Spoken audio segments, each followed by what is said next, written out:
together, both Devontae Adams and Garrett Wilson had huge nights. Aaron Rodgers loves the two big targets, and he says if this is going to happen, going to be very tough on the defense to decide who they want to go after. Adams and this kid, Wilson, I won't deny what they can do, but nobody else does jack. Pharrell Coast to Coast, only on SportsGrid. We live in a society right now where everybody's a snowflake, everybody's a cupcake, and everybody thinks that nothing is fair. Everything is like, it's not fair. We should have a better chance. We need more. You know what? I'm old enough to remember when you needed to have a perfect goddamn record to win a college football championship. That's the way it was. 11-1, too bad. Sports Rage tonight, only on SportsGrid. Grandma Bear, who owns the football team, probably comes in, gives a little, oh, man, you're such a good little boy out there. Congratulations, the way you coach this football team. I'm never going to fire you. Totally, I missed you. Pinching your own cheek? As I was looking down and did not know we were getting... Oh, Donnie, you got such a good show there with that guy named Ben. Like, that's what your grandma would do to you when you go see her on Thanksgiving or Christmas, The Early Line, only on SportsGrid.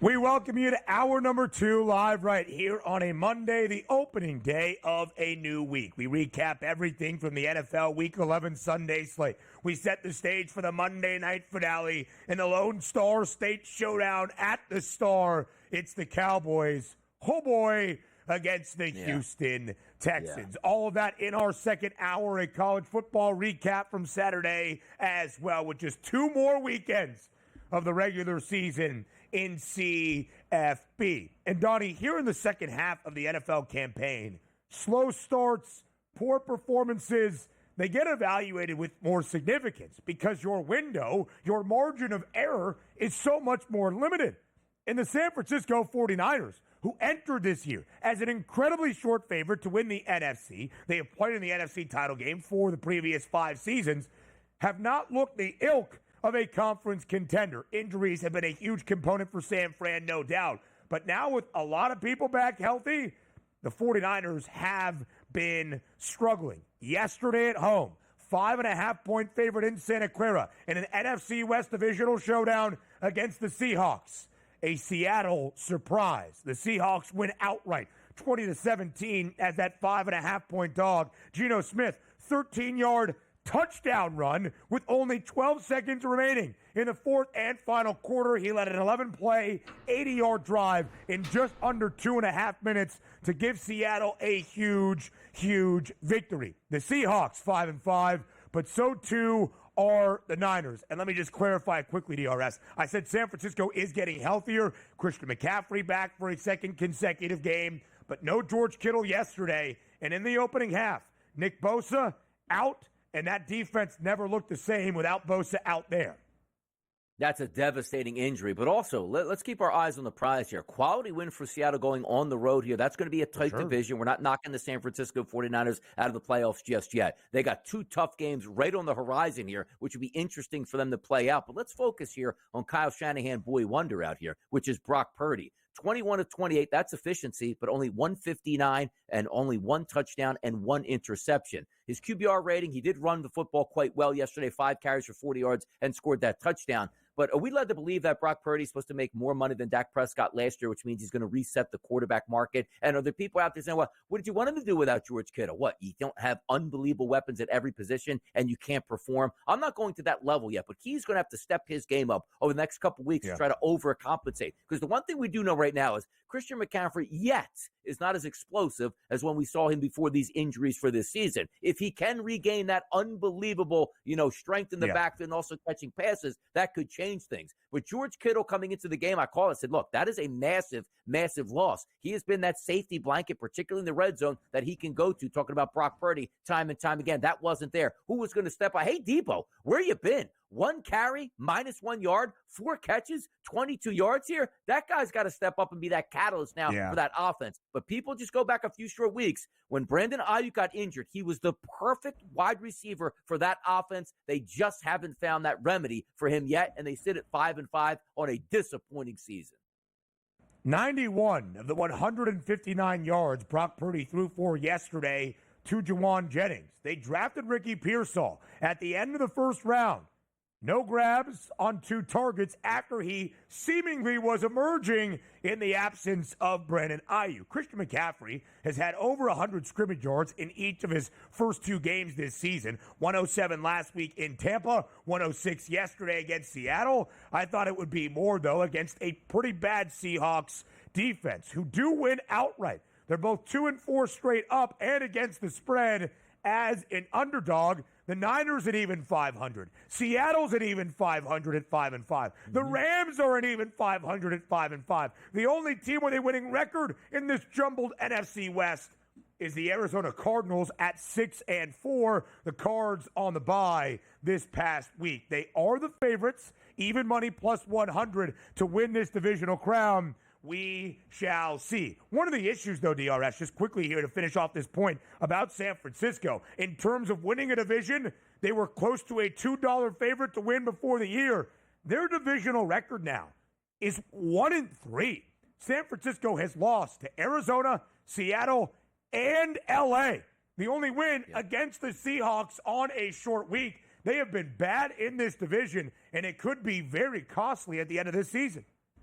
And as you line up the schedule for them, too, at the Packers, at the Bills the next 2 weeks, then you take all the Bears at home. We're still going to be thinking they can make it into the playoffs, not a dead team. Then you get the Rams, who are trying to win the division. Then you get the Dolphins, maybe resurgent here with a chance and opportunity for them to make the playoffs. Then you end the season with the Lions fighting for the top spot, and then the Cardinals on the road to end the season, where you think the Cardinals will be playing for a playoff spot. What a gauntlet coming up. Too many games wasted here, and now it looks like the Niners are a little bit injured. We'll have Doc on a little bit later to talk about the severity of that Bosa injury, because if he's missing multiple weeks, which means at the Packers and Bills, you're staring at 2 more losses right there alone, which would drop you to 5-7. Then it's on for the rest of the season. And Geno Smith carved up that defense on that final drive. How about Anthony Richardson, man? Showing some maturity, showing some resolve yesterday in New York, or rather New Jersey, at MetLife, leading a comeback win for the Colts, as I anticipated. And Donnie, on the tutty, whatever we used to call it, the pick six, I had Anthony Richardson to hit pay dirt. He did that twice, including the game-winning touchdown with just 46 seconds left. Indianapolis wins a big one, 28-23 outright, as a 3.5-point road underdog in MetLife against the Jets. Indy now 6-2 ATS as a dog this year, 3 outright wins. Anthony Richardson, efficient, 20 of 30, 272 yards and a touchdown toss, 2 rushing scores. Donnie, this could be another example of us bagging on the New York Jets and poking fun and laughing at them. It used to be funny. Now it's just kind of sad. Gangrene is 3-8. I love it. And also, credit us, Ben, because I'm going to take us as the public yesterday. We're the sharps. We're knocking the Jets around. 2.5 to 3.5 to 4.5 by game time yesterday. Couldn't see it any way, shape, or form, because we know the Jets are a dead football team. Now, credit the Jets, because the one thing they usually can't do and get their backs broken on, that was actually running the football. They held them to 2.6 yards per carry, the Colts. But I got to tell you, like, we have arguments all the time on how the Colts handle the Anthony Richardson situation. If the goal was, hey, kid, You're careening a little bit off tracks. You're not paying attention to the playbook. You're not giving your all practice. Again, we don't know that officially here. Let me sit you down for 2 weeks. Let's see if you learned your lesson learned. Anthony Richardson looked fantastic yesterday. 20 of 30 in the air, no interceptions, 272, throwing rocket balls all over the place. And where do you love Anthony Richardson? In the red zone, plowing his way into the end zone. If you want a script on how to get your young quarterback back on track, they did it exactly to perfection. 5-6 now, knocking the Jets season out the line. Great win for the Colts. Great comeback on the final drive for Anthony Richardson. Loved what I saw from the kid. Good job, Colts. Yeah, and there were no reports of like goofing off at practice or any of that. But what the reports were was that Anthony Richardson did confirm, listen, this has been a great 2 weeks of growth for me to learn. And for Indianapolis, DRS, a team that has tasted success and said to themselves, we're a playoff caliber roster. That's why Joe Flacco gives us the experience that we need. To then turn it back to AR, are you saying, hey, we're done on the season? He's going to learn from rookie mistakes in his de facto rookie year?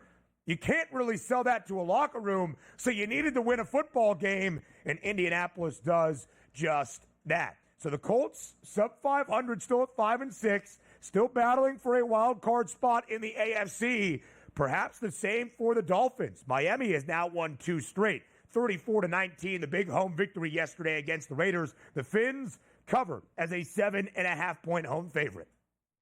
By the way, I had Jonnu Smith in the part of an alt parlay here. I need him to just get 20 yards. He ended up with 101 and 2 touchdowns. I did cash the parlay, but it's funny how it turns out. I sort of missed on this game, Ben, because I wasn't sure how healthy the Miami Dolphins were at wide receiver, but the Raiders don't cover anybody, and it was apparent yesterday. Guys were getting off in that secondary, multiple touchdown passes from Tua. Maybe a playoff team, those Dolphins. We'll talk more about it as we round out the Sunday slate here next.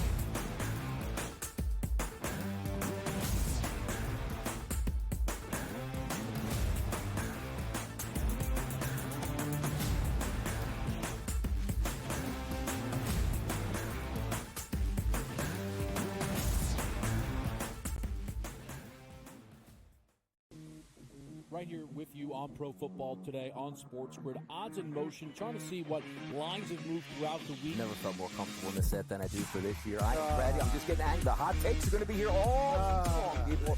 What in the world is going on in Miami, Don? It's not particularly anything to shy away from just because many people are on top of it. Hot take. I think this line is asking you once again to take New Orleans. Pro Football Today, only on SportsGrid. The Seahawks, I expected a bounce back after that poor performance against Buffalo the week before. They took the Rams right down to the wire. The Cardinals are the top spot at the moment. That's not going to hold. Kyler Murray and the Cardinals are not going to win this division, but they are 5-4. After that, you've got the Rams, the Niners, each 4-4. The Niners, God willing, man. I mean, if Christian McCaffrey ever does come back. Newswire, only on SportsGrid. Grandma Bear, who owns the football team, probably comes in, gives a little, oh, man, you're such a good little boy out there. Congratulations, the way you coach this football team. I'm never going to fire you. Totally, I missed you hinting your own cheek as I was looking down and did not know we were getting. Oh, Donnie, you got such a good show there with that guy named Ben. Like, that's what your grandma would do to you when you go see her on Thanksgiving or Christmas, The Early Line, only on SportsGrid. Together, both Devontae Adams and Garrett Wilson had huge nights. Aaron Rodgers loves the 2 big targets, and he says if this is going to happen, going to be very tough on the defense to decide who they want to go after. Adams and this kid Wilson, I won't deny what they can do, but nobody else does jack. Pharrell Coast to Coast, only on SportsGrid.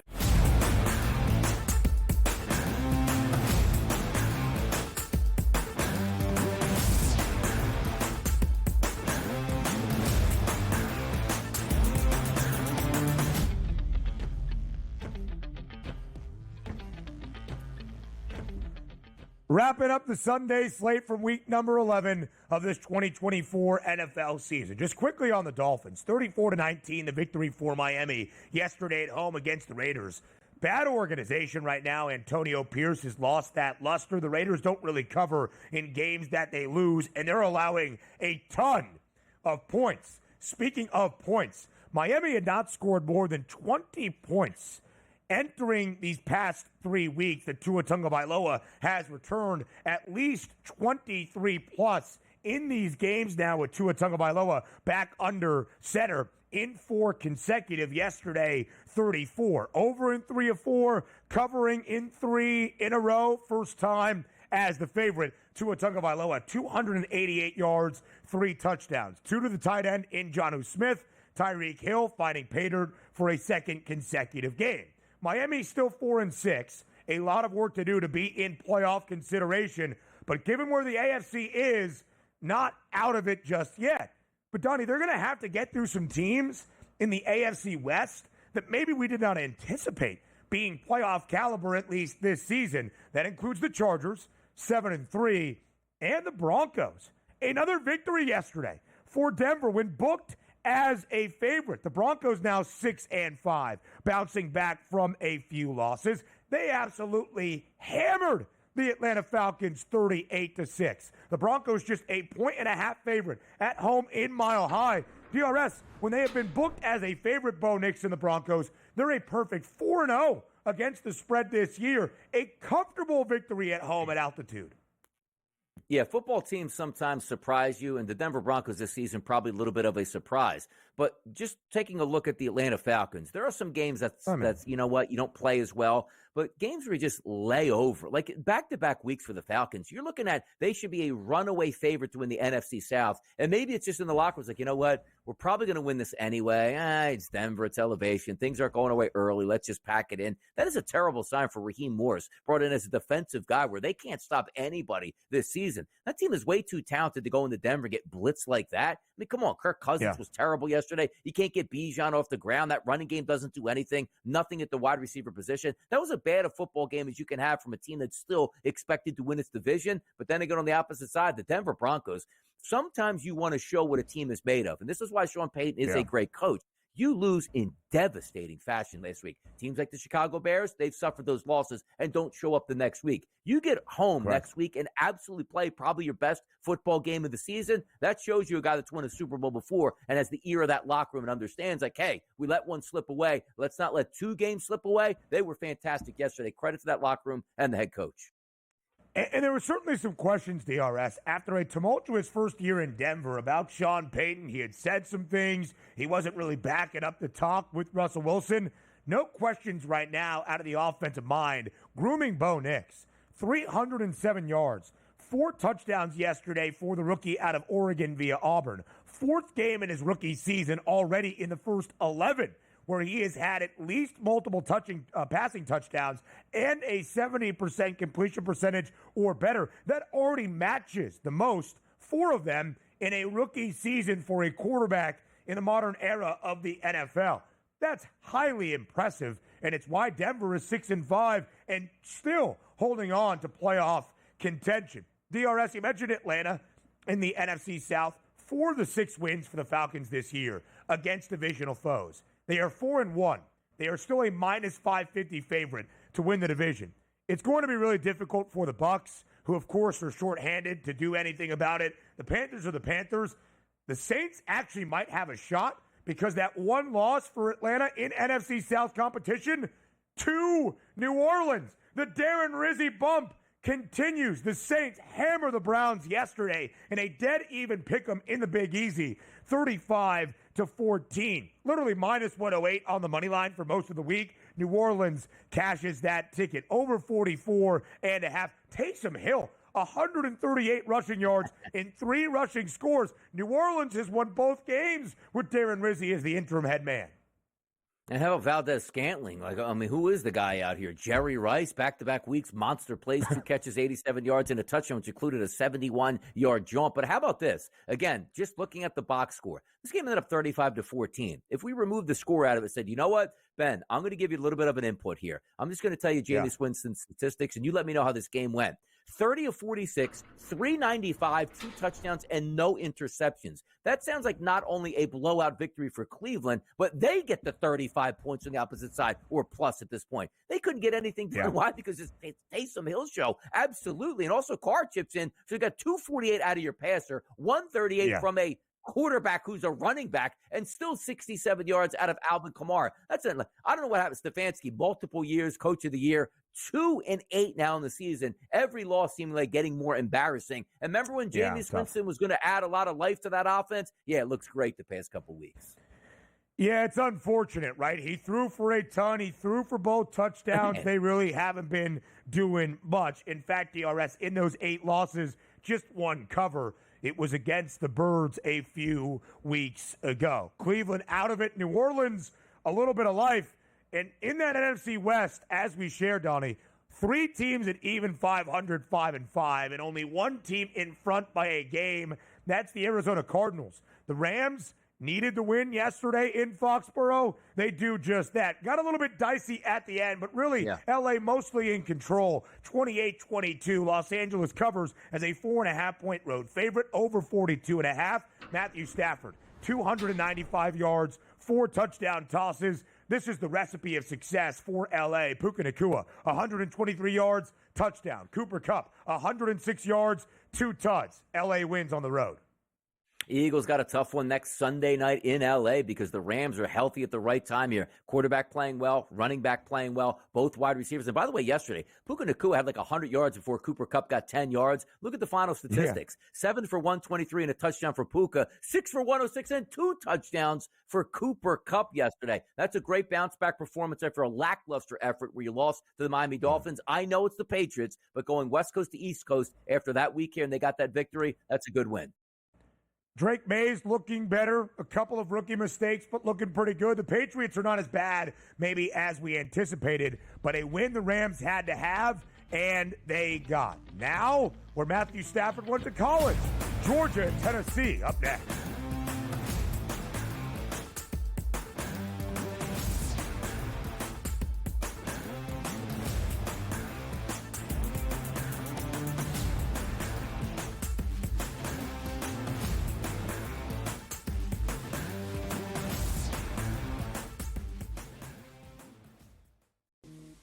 Right here with you on Pro Football Today on SportsGrid. Odds in motion, trying to see what lines have moved throughout the week. Never felt more comfortable in this set than I do for this year. I am ready. I'm just getting angry. The hot takes are going to be here all long, people. What in the world is going on in Miami, Don? It's not particularly anything to shy away from just because many people are on top of it. Hot take, hot take. I think this line is asking you once again to take New Orleans. Pro Football Today, only on SportsGrid. The Seahawks, I expected a bounce back after that poor performance against Buffalo the week before. They took the Rams right down to the wire. The Cardinals are the top spot at the that's not going to hold. Kyler Murray and the Cardinals are not going to win this division, but they are 5-4. After that, you've got the Rams, the Niners, each 4-4. The Niners, God willing, man. I mean, if Christian McCaffrey ever does come back. Newswire, only on SportsGrid. Grandma Bear, who owns the football team, probably comes in, gives a little, oh, man, you're such a good little boy out there. Congratulations, the way you coach this football team. I'm never going to fire you. Totally, I missed you pinching your own cheek as I was looking down and did not know we were getting. Oh, Donnie, you got such a good show there with that guy named Ben. Like, that's what your grandma would do to you when you go see her on Thanksgiving or Christmas, The Early Line, only on SportsGrid.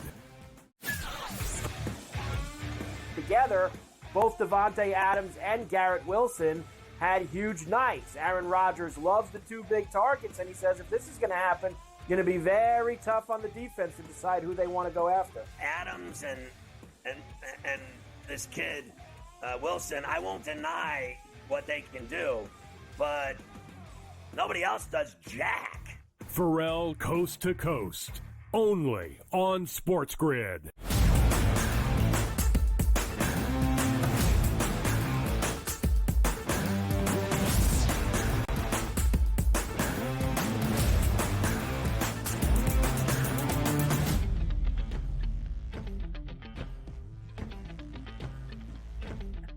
From Sunday to Saturday, a recap of week number 12 around the college football campaign, our third to final Saturday of the regular season. Every game impactful in terms of conference championship races and trying to stay afloat in the new 12-team era of the college football playoff. That fully on display Saturday night in a top 12 tilt in Athens, between the hedges and under the lights, between number 12 Georgia, who DRS is ranked 12th at this time in the CFB top 25 after they lost the week prior to Ole Miss. And you might be thinking, well, they're ranked number 12. They're still good. In that projected bracket based on this previous week's rankings, Georgia would have been on the outside looking in.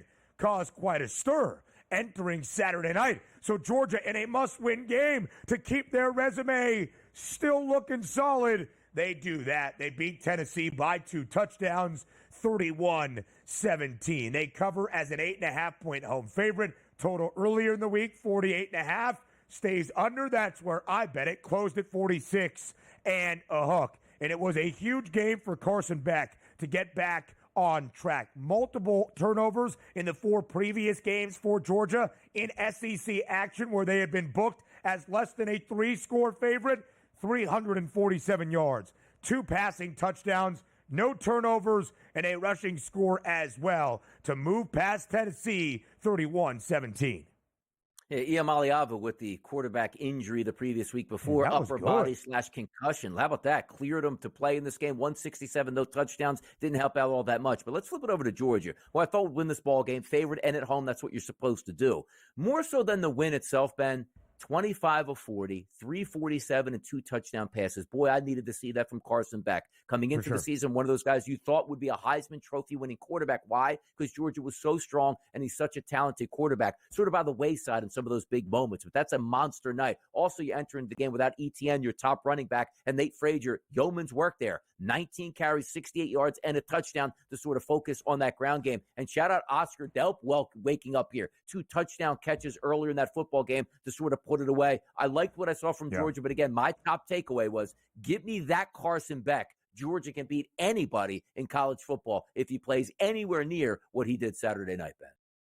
And still just 3.4 yards per pop against Tennessee, one of the 9 rushing defenses entering week number 12, allowing less than 100 yards per game on the ground. The Vols defense was okay. The Volunteers offense not able to do much. Nico Iamaleava, who was in concussion protocol, healthy enough to play on Saturday. He has struggled at times in conference competition. Dylan Sampson, the best running back in the SEC, still north of 100 yards. Georgia has some issues running the football. They entered as the second worst rushing offense in the SEC. Still have not had a running back go for more than 90 yards this year, but just enough out of Nate Frazier, who is now that lead back for UGA moving forward. So what does it mean now for the Vols? A 2-loss team as well. Only minus 150 to reach the college football playoff. What does it mean for Georgia? Minus 3,500. They take on UMass this weekend. Oh, the vaunted schedule of an SEC team in November. And they end against Georgia Tech. Always an upset-minded team as an underdog. But, Donnie, that's why that game was so impactful for UGA on Saturday. That was their SEC finale, a game they had to have. And, of course, they deliver. And talk to me about this, because not why Georgia is so favored to make the to get to the college football playoff. Do they have no path to make the SEC championship game? Is that why it's so high? No, they still do. There's still a ton of combinations. They're plus 310 right now to win the SEC. They're behind Texas and Alabama. The Longhorns only 1 conference loss. Alabama has 2 conference losses, but of course has the head-to-head tiebreaker advantage against Georgia.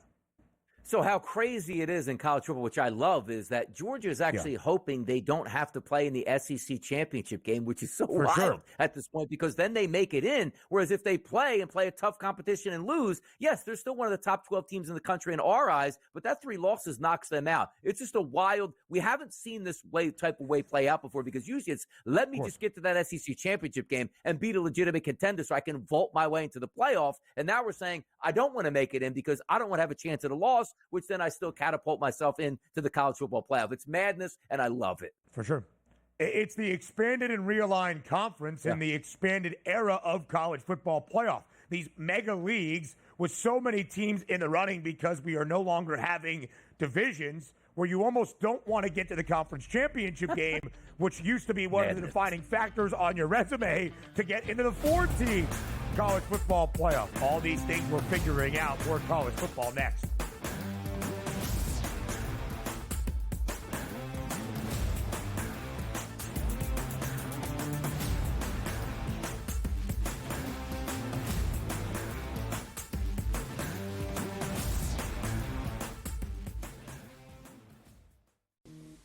Right here with you on Pro Football Today on SportsGrid. Odds in motion, trying to see what lines have moved throughout the week. Never felt more comfortable in the set than I do for this year. I am ready. I'm just getting angry. The hot takes are going to be here all long, people.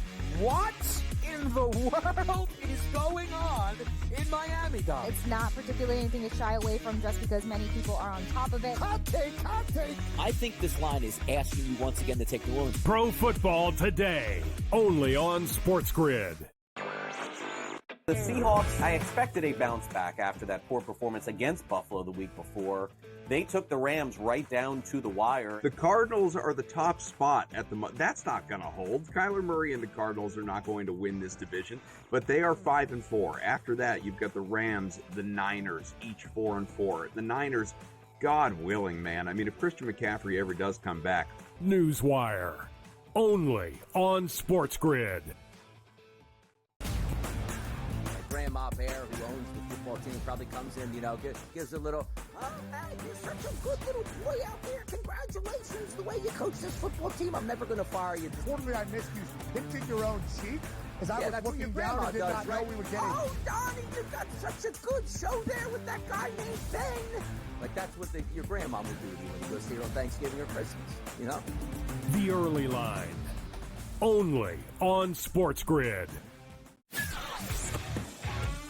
Together, both Devontae Adams and Garrett Wilson had huge nights. Aaron Rodgers loves the two big targets, and he says if this is going to happen, going to be very tough on the defense to decide who they want to go after. Adams and this kid Wilson, I won't deny what they can do, but nobody else does jack.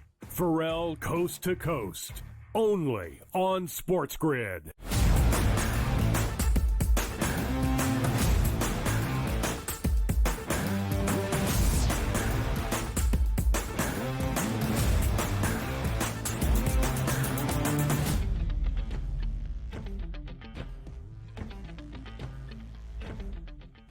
Live right here on the Early Line on SportsGrid, a recap of a football weekend. Not only the NFL and the Sunday slate, but of course, Week 12 and the third to last Saturday of the college football regular season. DRS, what a run it has been for a Kansas Jayhawks team who was awful in their first few weeks of the year, but now looks like a completely reinvigorated team and a giant slayer in the Big 12. They knock off Iowa State 2 weeks ago in Kansas City. And then on Saturday night, under the lights in Provo, they take care of the previously undefeated BYU Cougars, handing the Cougs their first loss of the year, 17-13, the win for Kansas. It was a peculiar line all week long, only 2.5-point spread in favor of an undefeated team at home where they are great in night games in Provo, Utah. KU says, nah, we're good on that. They have won 3 of their last 4. They have covered in 4 straight. Kansas, a huge victory over BYU to end the undefeated season for the Cougars. Yeah, it's one of those things that we noticed last week when Mark Zinno was on and basically asking the question, like, what gives in this game? Why is this line so short? And sometimes if you're just part of the let's read the line crowd, you nailed that one with a Kansas victory outright 17-13. But BYU, a little bit of those paper tigers here. As you look at the schedule, the one win against Kansas State was a solid one, but a weak schedule overall. And I think the odds, I can say the odds makers, I guess the College Football Playoff Committee more than happy probably to pound them right out of the College Football Playoff despite only having 1 loss right now. And looks like that's probably going to be the case. And it still felt, even with an undefeated record, that they would have to have their best path through a Big 12 championship. I do push back a little bit on BYU's weak schedule. It's not. They're one of a few teams around the country with multiple wins currently over teams ranked in the CFP top 25, Kansas State and SMU, that in non-conference action. Of course, the only loss this year for the Mustangs. But again, the idea that maybe they were undervalued from the odds did take a shot on Saturday night. BYU entered Week 12 not with the best price to win the Big 12, despite the fact they were the only unblemished team in the conference. That was Colorado in a huge matchup in the Rumble in the Rockies on Saturday, bright and early Mountain Time there in Boulder, Colorado. And Colorado continues to show its favorable path to the college football playoff and a Big 12 championship game. 49-24, hammering a Utah team who has now lost 6 consecutive games. But CU, DRS, booked as a double-digit favorite for the first time in a while, where they have not been a great double-digit favorite in the Deion Sanders era. They cover as a 13.5-point home favorite in Boulder against the Utes on Saturday afternoon.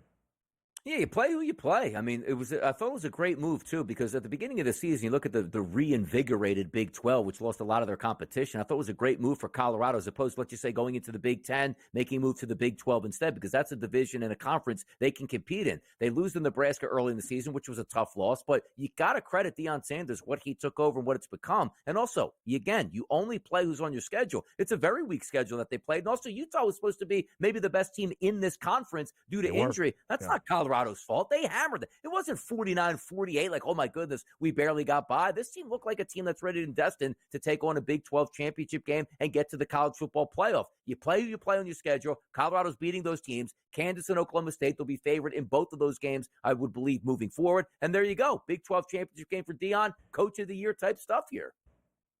So they are the favorites, even money plus 100. Colorado to win the Big 12 right now. BYU still the second best price and the second best path. We'll talk about a wonderful Saturday ahead in the Big 12 with incredibly impactful games in just a moment. But I do want to highlight Travis Hunter. Only 5 grabs for 55 yards on Saturday. A spectacular catch to end out the opening half, but had a rushing touchdown and a pick. He is now minus 330 to win the Heisman Trophy because Colorado is a college football playoff contender and a Big 12 favorite in everything he does to add things up in the stat column. DRS, you mentioned they should be favored, that being Colorado, to get to a Big 12 championship game, but enter in the big-time slayers in the Big 12 as of late.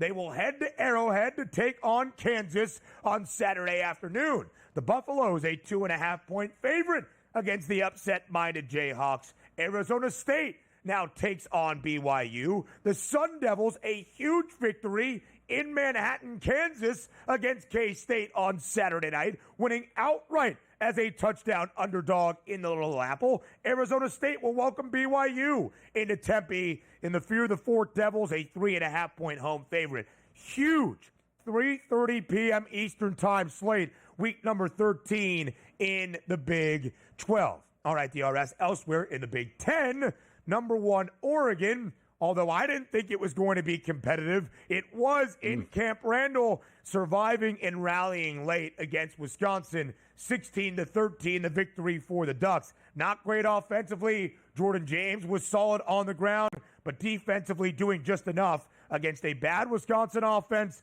and a bad quarterback in Braden Locke, leading to the firing of Wisconsin offensive coordinator Phil Longo yesterday evening. But Oregon wins. They remain perfect. They do not cover as a 13.5-point road favorite in Madison, but they do win 16-13. Sometimes it's good to have games like this where your offense doesn't work, but your defense steps up in the biggest moment. But also, these are the type of games that we take a look at some of these Pac-12 teams, USC, UCLA, and also Oregon, obviously, going to play a counterpart in sort of that Midwest, colder temperatures, November air, as opposed to always being on the West Coast. That was a good test, and they did pass it. If Wisconsin had any bit of an offense, they win that football game, because I know a lot of us were watching through the glimpse of, maybe I'm not watching it directly, but keeping tabs on, 10-6 here. Then you enter into the fourth quarter, you're losing this football outright, and Oregon access to come back to beat Wisconsin. That was a tough loss for the Badgers here because they played hard. They just couldn't get any offense. But then the whole season, Ben, they just can't get any offense.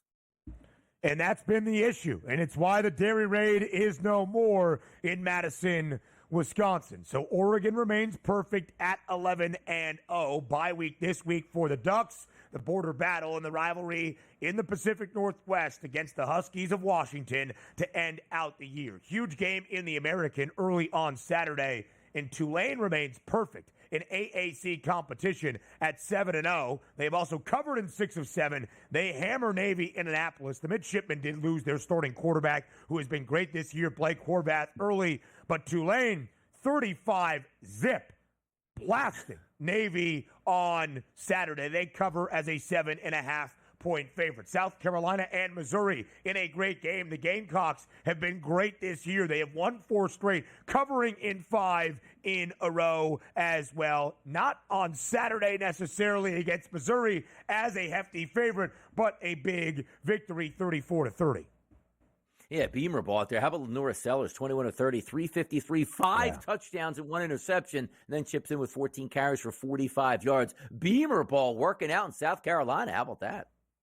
Yeah, it certainly is. The Gamecocks, although they have 3 losses in SEC play, have covered in a lot of their games this year. Florida at home, some resolve, when maybe you expected it out of the Bayou Bengals.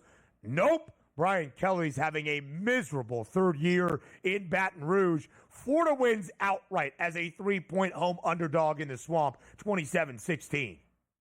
I was surprised by that one because the one thing I did know is that DJ Lagway was going to play in this football game but not be very mobile. Usually this guy likes to take off and run, couldn't do it at all, and it didn't matter. LSU is just beaten down at this point. There is so much talent on LSU. It just didn't work here, and Brian Kelly, rightfully so, taking the brunt of that. This was a season that looked like it was going to definitely be a college football playoff run, which is exactly what you wanted. Now it looks like you're just going to be playing like the Citrus Bowl. Goodness, man, tough season. Yeah.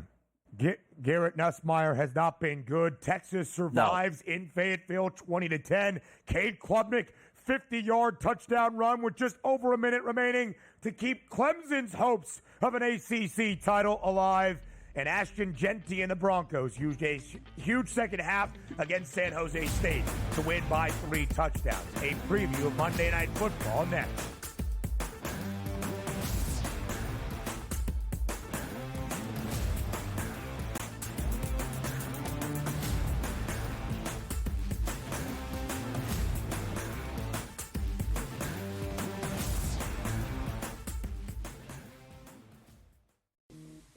Right here with you on Pro Football Today on SportsGrid. Odds in motion, trying to see what lines have moved throughout the week. Never felt more comfortable in this set than I do for this year. I am ready. I'm just getting angry. The hot takes are going to be here all long, people.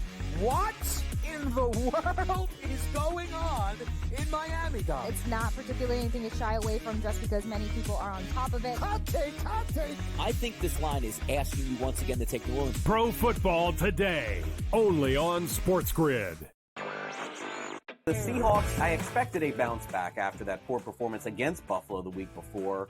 They took the Rams right down to the wire. The Cardinals are the top spot at the moment. That's not going to hold. Kyler Murray and the Cardinals are not going to win this division, but they are 5-4. After that, you've got the Rams, the Niners, each 4-4. The Niners, God willing, man. I mean, if Christian McCaffrey ever does come back. Newswire, only on SportsGrid. Grandma Bear, who owns the football team, probably comes in, gives a little, oh, man, you're such a good little boy out there. Congratulations, the way you coach this football team. I'm never going to fire you. Totally, I missed you pinching your own cheek as I was looking down and did not know we were getting. Oh, Donnie, you got such a good show there with that guy named Ben. Like, that's what your grandma would do to you when you go see her on Thanksgiving or Christmas, The Early Line, only on SportsGrid. Together, both Devontae Adams and Garrett Wilson had huge nights. Aaron Rodgers loves the 2 big targets, and he says if this is going to happen, going to be very tough on the defense to decide who they want to go after. Adams and this kid Wilson, I won't deny what they can do, but nobody else does jack. Pharrell Coast to Coast, only on SportsGrid.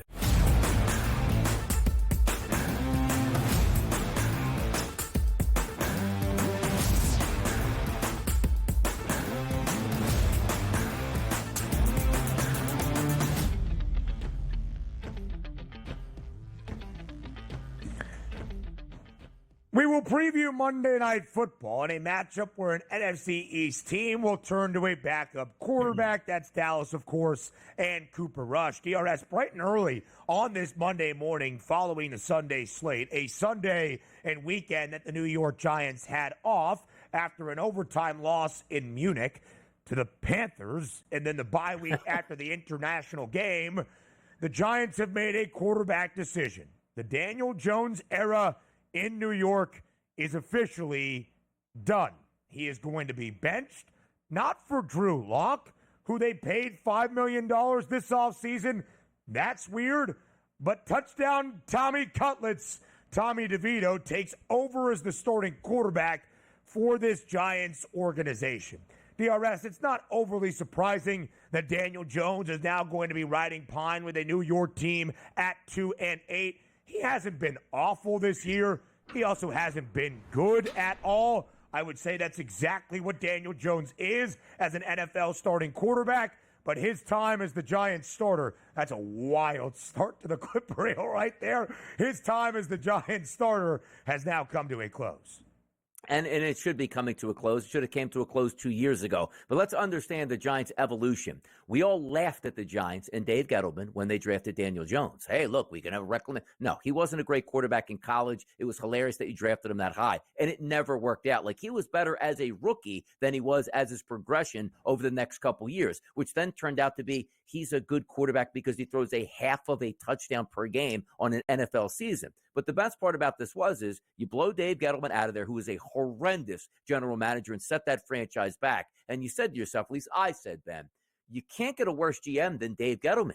But yet the Giants went out and got themselves a worse general manager than Dave Gettleman and Joe Schoen. The fact of the matter is this. I love Brian Daboll in Buffalo. I thought he resurrected the career of Josh Allen, a young, talented quarterback that, you know what, could be one of the best players in football over the next 10 years. And you saw Josh Allen yesterday and the evolution he's had. It's been fantastic. Daboll was a big part of that. Daboll comes to the Giants. Okay, I get a one-year look-see at Daniel Jones to see what I can do. They end up making the playoffs. Not because Daniel Jones, he stunk that year. It's because the schedule they took advantage of, played opportunistic defense, found themselves in the playoffs before the Eagles absolutely waxed them. And by the way, Daniel Jones went on the road and won a playoff game. That's great. But at the end of the season, you should have been able to say to your organization as Brian Daboll, I took this guy as long as I can go. I need a franchise guy. But the fact that you got a terrible owner in the room, in the Maras, and then you got also a terrible general manager in the room, and a coach who obviously has no idea what talent looks like at the quarterback position, coming from Josh Allen in Buffalo, you made the decision to bring back Daniel Jones at a monster contract. And I'm telling you right now,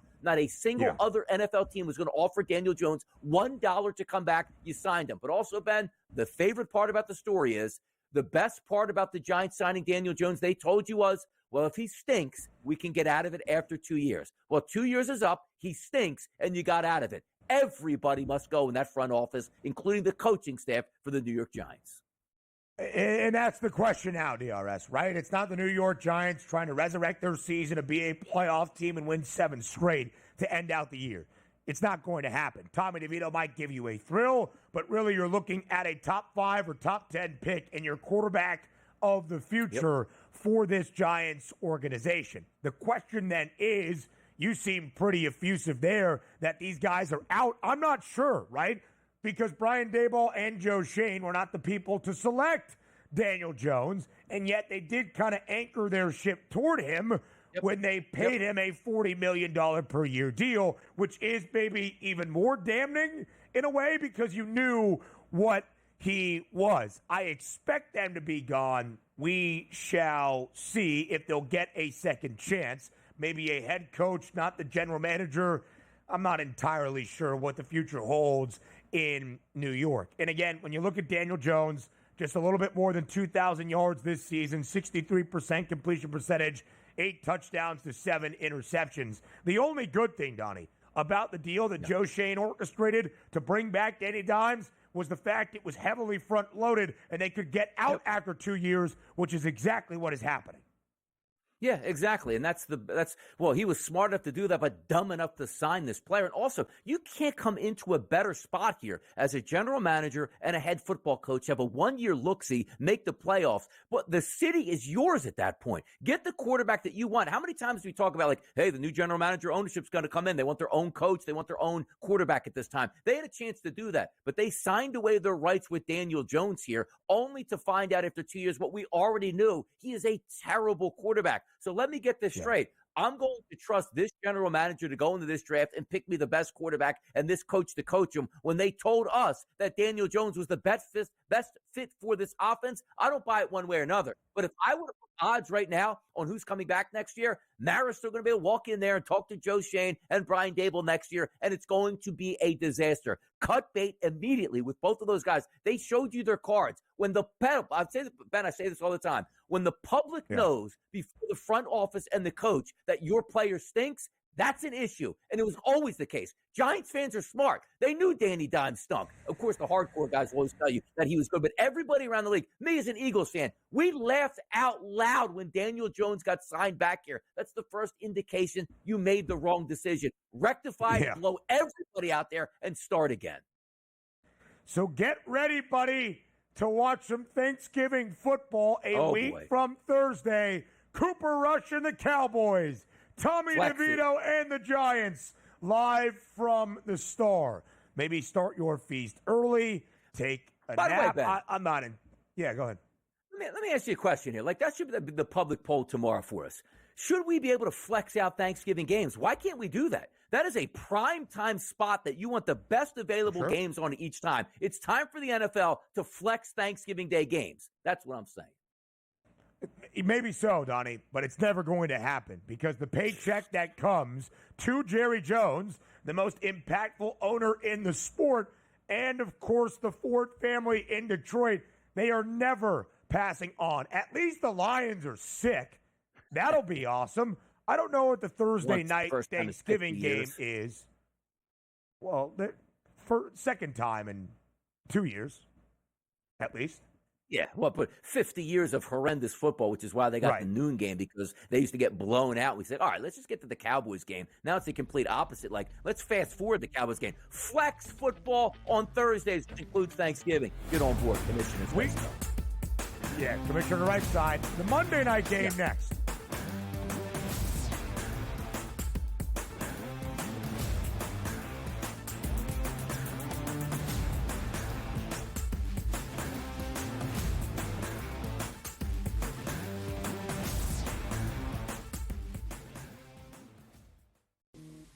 Right here with you on Pro Football Today on SportsGrid. Odds in motion, trying to see what lines have moved throughout the week. Never felt more comfortable in this set than I do for this year. I ain't ready. I'm just getting angry. The hot takes are going to be here all long, people. What in the world is going on in Miami, Dom? It's not particularly anything to shy away from just because many people are on top of it. Hot take. I think this line is asking you once again to take New Orleans. Pro Football Today, only on SportsGrid. The Seahawks, I expected a bounce back after that poor performance against Buffalo the week before. They took the Rams right down to the wire. The Cardinals are the top spot at the that's not going to hold. Kyler Murray and the Cardinals are not going to win this division, but they are 5-4. After that, you've got the Rams, the Niners, each 4-4. The Niners, God willing, man. I mean, if Christian McCaffrey ever does come back. Newswire, only on SportsGrid. Grandma Bear, who owns the football team, probably comes in, gives a little, oh, man, you're such a good little boy out there. Congratulations, the way you coach this football team. I'm never going to fire you. Totally, I missed you. Pinching your own cheek? As I was looking down and did not know we were getting. Oh, Donnie, you got such a good show there with that guy named Ben. Like, that's what your grandma would do to you when you was here on Thanksgiving or Christmas, The early line, only on SportsGrid. Together, both Davante Adams and Garrett Wilson had huge nights. Aaron Rodgers loves the two big targets, and he says if this is going to happen, going to be very tough on the defense to decide who they want to go after. Adams and this kid Wilson, I won't deny what they can do, but nobody else does jack. Pharrell Coast to Coast, only on SportsGrid.